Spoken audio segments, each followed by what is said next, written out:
Ethanol को मुनाफा, आखिर किसान घाटे में क्यों? आखिर ग्रीन फ्यूल के पीछे किसान की हार क्यों? मक्का सस्ता, इथेनॉल महंगा, कौन मालामाल?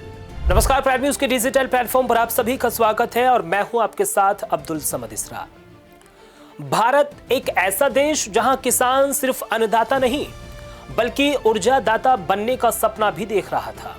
उसे बताया गया कि अब खेतों में उगने वाली मक्का सिर्फ रोटी नहीं बल्कि देश की गाड़ियों को भी दौड़ाएगी। सरकार ने मंचों से ऐलान किया कि इथेनॉल ब्लेंडिंग से किसानों की आय बढ़ेगी, पेट्रोल सस्ता होगा और भारत ऊर्जा के मामले में आत्मनिर्भर बनेगा।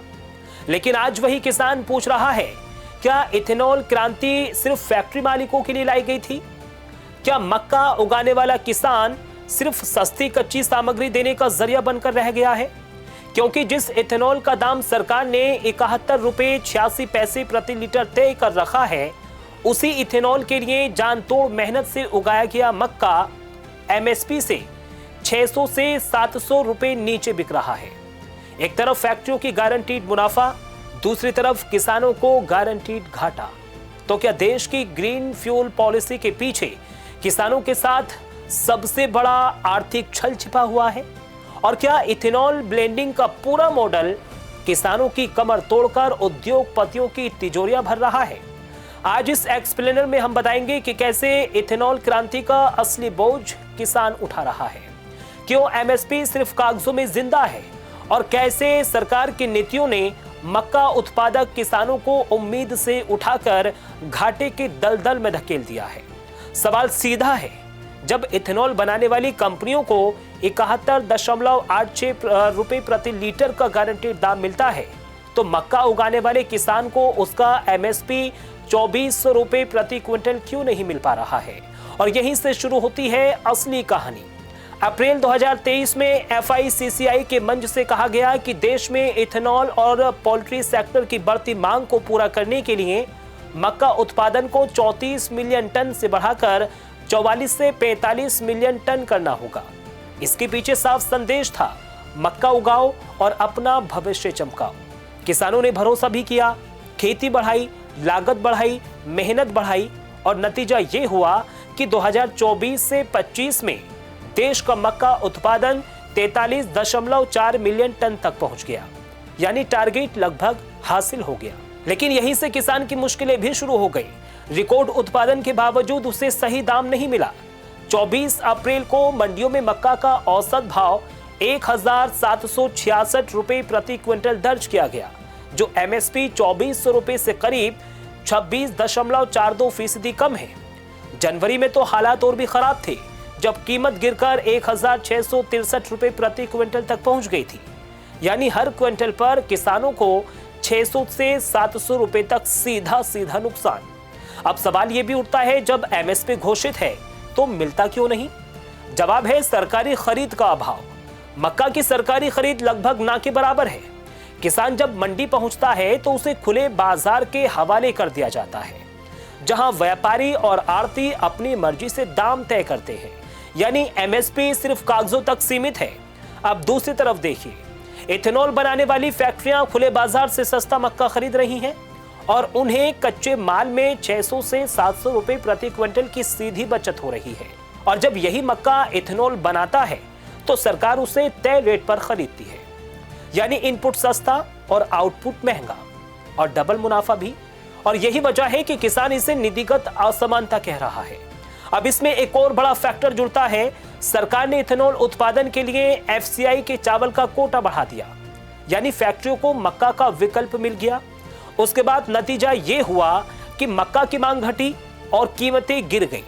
इतना ही नहीं, 2024 और 25 में देश ने 10,70,000 टन मक्का आयात भी की, जबकि उसी साल रिकॉर्ड उत्पादन हुआ था।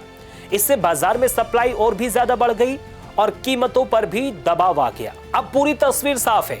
एक तरफ किसान है जिसने मेहनत की है, उत्पादन बढ़ाया है, लेकिन उसको दाम नहीं मिला। दूसरी तरफ उद्योग है जिसे सस्ता कच्चा माल भी मिल रहा है और तैयार उत्पाद पर गारंटीड रेट भी मिल रहा है। यही वजह है कि किसान खुद को इस पूरे इथेनॉल क्रांति का सबसे कमजोर कड़ी मान रहा है। उसे लगता है कि उसे सिर्फ उत्पादन करवाया गया, लेकिन मुनाफे में उसे शामिल नहीं किया गया। अब सबसे बड़ा खतरा यह भी है कि अगर यही हाल रहा तो किसान मक्का की खेती से दूरी बना सकता है, और अगर ऐसा हुआ तो E20 का पूरा लक्ष्य भी खतरे में पड़ सकता है, क्योंकि किसी भी नीति की असली ताकत जमीन पर काम करने वाला किसान ही होता है, और अगर वही किसान घाटे में है तो पूरी नीति पर सवाल खड़े होने तय हैं। अब वक्त है कि सरकार ये तय करे कि MSP सिर्फ घोषणा रहेगा या फिर गारंटी बनेगा। क्या मक्का की सरकारी खरीद बढ़ेगी? क्या इथेनॉल में मक्का को प्राथमिकता मिलेगी? और सबसे बड़ा सवाल यह भी, क्या किसान को भी वही सुरक्षा कवच मिलेगा जो उद्योग को मिला हुआ है? क्योंकि अगर ऐसा नहीं हुआ तो ये ग्रीन फ्यूल क्रांति एक कहानी बन जाएगी, जहां एक तरफ फैक्ट्रियां मुनाफा कमाएंगी तो वहीं दूसरी तरफ किसान घाटे में डूबता चला जाएगा। और तब ये सवाल और भी तेज होगा और भी ज्यादा बड़ा होगा, क्या देश का अन्नदाता सिर्फ आंकड़ों तक सीमित रह जाएगा या फिर उसे उसकी मेहनत का सही हक भी मिलेगा? कहानी साफ है, नारा ग्रीन फ्यूल का है, लेकिन जमीनी सच अनबैलेंस्ड इकोनॉमिक्स का है। एक तरफ इथेनॉल सेक्टर को गारंटीड दाम, स्थिर खरीद और नीतिगत सुरक्षा मिली हुई है, लेकिन दूसरी तरफ किसान खुली मंडी के भरोसे छोड़ दिया गया है। और यही असली वजह है कि मक्का सस्ता है और इथेनॉल महंगा। यानी वैल्यू चेन का सबसे कमजोर हिस्सा वही है जिसने सबसे ज्यादा मेहनत की, उसका नाम है किसान। सबसे बड़ा कारण है MSP का नॉन एनफोर्समेंट। सरकार MSP घोषित तो करती है, लेकिन मक्का जैसी फसलों में उसकी प्रभावी खरीद नहीं करती। नतीजा यह है कि बाजार में दाम मांग और सप्लाई तय करती है, और जब उत्पादन रिकॉर्ड हो तो कीमत गिरना तय है। यानी किसान जितना ज्यादा उगाता है उतना ही सस्ता बेचने को मजबूर होता है। यहां नीति की पहली खामी दिखती है, प्रोडक्शन बढ़ाने के लिए उत्साहन, यानी प्रोत्साहन भी हम इसको कह सकते हैं, लेकिन प्राइस सपोर्ट नहीं। दूसरा बड़ा कारण है इंडस्ट्री के लिए प्राइस प्रोटेक्शन। इथेनॉल कंपनियों को सरकार तय दर पर खरीद की गारंटी देती है, उनके लिए रिस्क लगभग जीरो है। वो सस्ता मक्का खरीदते हैं, लगभग लागत कम रखते हैं और तैयार प्रोडक्ट ऊंचे दाम तय करके बेच दिया करते हैं। यानी पूरा system cost down profit up के फॉर्मूले पर चलता है, लेकिन इस चेन ने किसानों को कोई भी सेफ्टी नहीं दी है। तीसरा कारण है पॉलिसी का असंतुलन। जब FCI के चावल को इथेनॉल के लिए खोल दिया गया तो मक्का की डिमांड पर सीधा असर पड़ा। फैक्ट्रियों को सस्ता विकल्प मिल गया, जिससे मक्का की खरीद घट गई, और जब मांग घटती है तो कीमत भी अपने आप गिर जाती है। ऊपर से इंपोर्ट ने आग में घी डालने का काम किया। रिकॉर्ड उत्पादन के बावजूद आयात का फैसला बाजार को और भी तोड़ गया। सबसे पहला कदम MSP को लीगल गारंटी या कम से कम इफेक्टिव प्रोक्योरमेंट बनाना होगा। मक्का की भी उसी तरह खरीद होनी चाहिए जैसे गेहूं धान की होती है। जब तक सरकार बाजार में खरीदार बनकर नहीं उतरेगी, MSP सिर्फ कागजी रहेगा। दूसरा, इथेनॉल पॉलिसी में फॉर्मल लीकिंग जरूरी है। सरकार को ऐसी व्यवस्था बनानी होगी जहां इथेनॉल प्लांट सीधे किसानों या FPO यानी फार्मर प्रोड्यूसर ऑर्गेनाइजेशन से MSP या उससे ऊपर के दाम पर खरीद करें। कॉन्ट्रैक्ट फार्मिंग पर पारदर्शी मॉडल लागू हो सकता है, जिसमें पहले से तय दाम और मात्रा हो। तीसरा, मक्का के लिए डाइवर्सिफाइड मार्केट तैयार करना। सिर्फ इथेनॉल या फिर पोल्ट्री पर निर्भरता जोखिम भरी है। स्टार्च इंडस्ट्री, फूड प्रोसेसिंग और एक्सपोर्ट को बढ़ावा देना होगा ताकि मांग के कई रास्ते खुले। चौथा, इंपोर्ट पॉलिसी को प्रोडक्शन से जोड़ना होगा। जब देश में रिकॉर्ड उत्पादन हो तब आयात पर कंट्रोल जरूरी है, वरना घरेलू कीमतें टूटती रहेंगी और किसान हतोत्साहित होता रहेगा। पांचवा, इंफ्रास्ट्रक्चर और स्टोरेज। किसान मजबूरी में तुरंत बेचता है क्योंकि उसके पास भंडारण की सुविधा नहीं होती। अगर वेयर हाउसिंग और कोल्ड स्टोरेज मजबूत हो तो किसान सही समय पर सही दाम पा सकता है।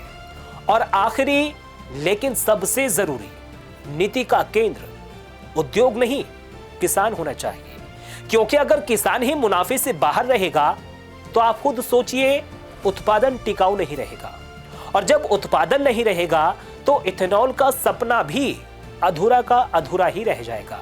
इसलिए आज हमें जरूरत है संतुलन की, जहां ग्रीन फ्यूल की रफ्तार भी बनी रहे और किसान की जेब भी भरी रहे, क्योंकि अगर खेत कमजोर होगा तो फैक्ट्री की चिमनी भी ज्यादा दिन तक नहीं जल पाएगी और तब ये पूरी इथेनॉल क्रांति एक ऐसे मॉडल में बदल जाएगी जहां आंकड़े तो चमकेंगे लेकिन अन्नदाता अंधेरे में ही रहेगा।